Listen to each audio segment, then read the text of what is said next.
no português de Portugal. Mas você vê a diferença.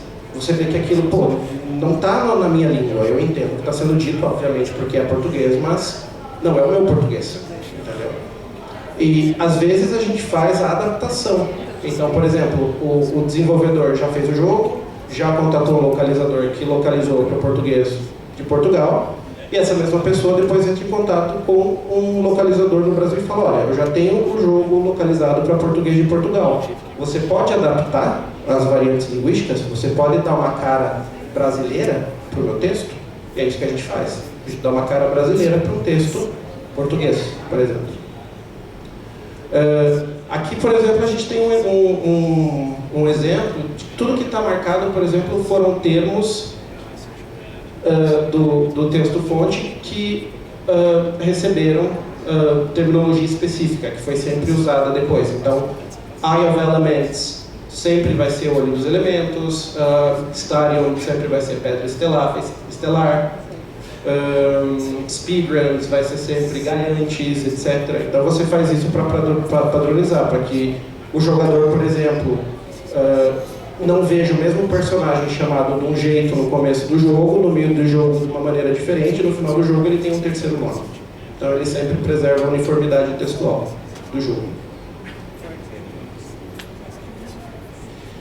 E o último, esse na verdade é o pedaço que eu acredito seja o mais importante entre a relação localizador e cliente ou desenvolvedor, que é a questão de comunicação. O localizador tem que estar em contato constante com a pessoa que desenvolveu o jogo e que criou o texto.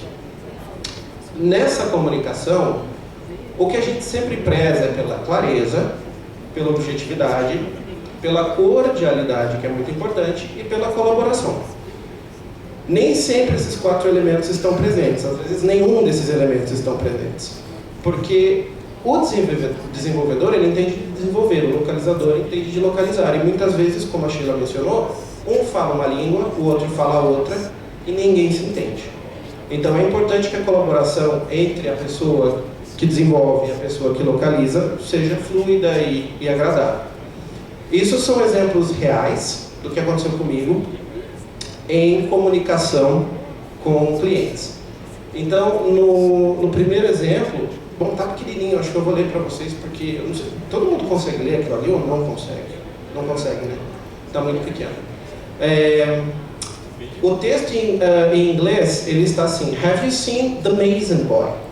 Se o cara tinha visto o filho do Mason.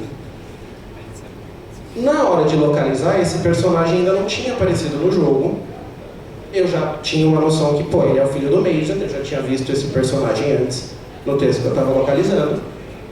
Mas eu não sabia nenhuma informação sobre o garoto. Era grande, pequeno, loiro, moreno, tinha olho azul, não falava, era mudo, era cego. Isso era importante para o jogo, saber. E eu mandei uma pergunta pro desenvolvedor, perguntando: Who is the Mason Boy and who does he relate to in the story? O cara me respondeu: Secondary. Ele não dava importância para o personagem dele no jogo que eu dava, na localização que eu estava fazendo. Então eu achei estranho, porque me dizer simplesmente que o personagem é secundário não resolve o meu problema de localização, principalmente porque era um personagem recorrente no jogo. Ele, na verdade, não era um personagem secundário. Ele começava como personagem secundário, mas se tornava um personagem principal depois.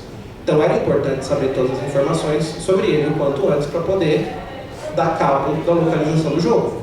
Mais tarde, feita a mesma pergunta para um outro membro do time de desenvolvimento, o cara me respondeu que o Ben Mason é o segundo filho do Tom, que era um dos personagens principais, e ele era um dos meninos que tinha sido abduzido pelos alienígenas e era um personagem secundário que ia desenvolver, que ia evoluir.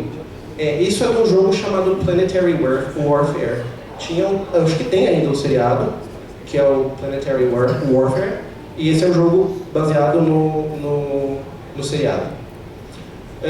No segundo caso, no texto em inglês dizia Move Highlight.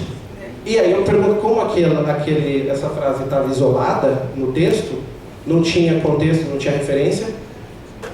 eu perguntei para o desenvolvedor se ele podia me dar algum contexto para essa ação que estava ali, porque eu podia localizar aquilo de 1 milhão de maneiras diferentes sem saber o contexto.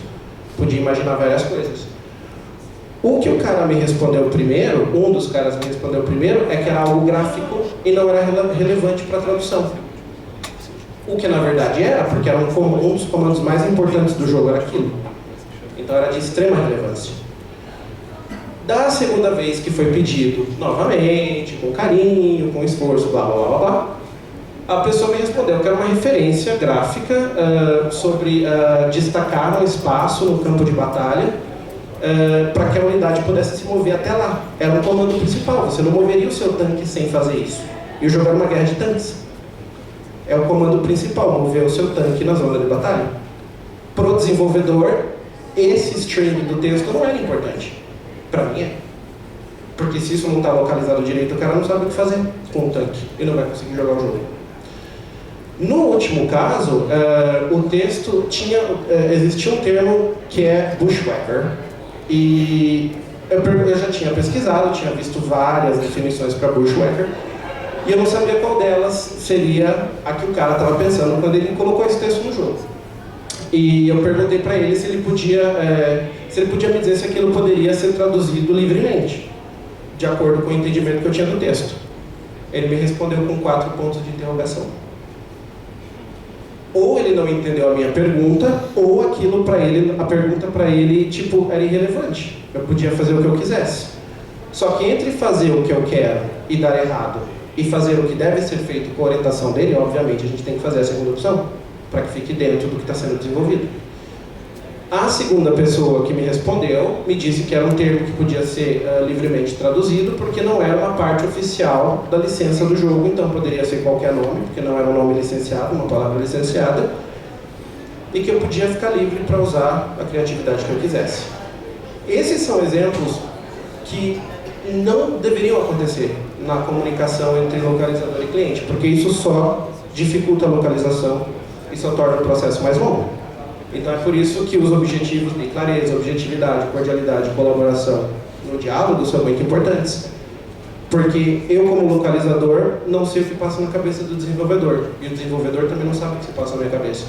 Então ter uma comunicação fluida, constante, objetiva e cordial é o mais importante possível.